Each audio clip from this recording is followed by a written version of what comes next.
In this video we will learn features of performance options in FlowHCM.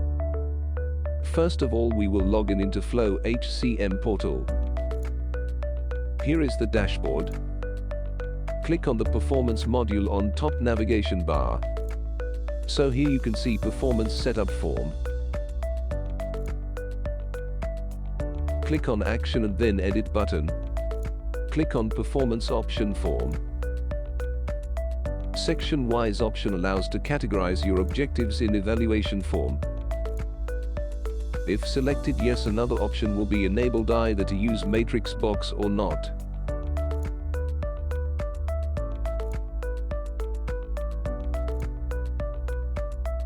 Next comes scoring method of evaluation, either upper limit or percentage base.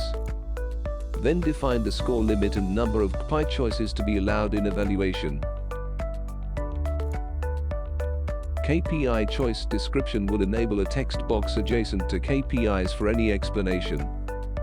Last score range option enables user to define the criteria of score for KPI choice.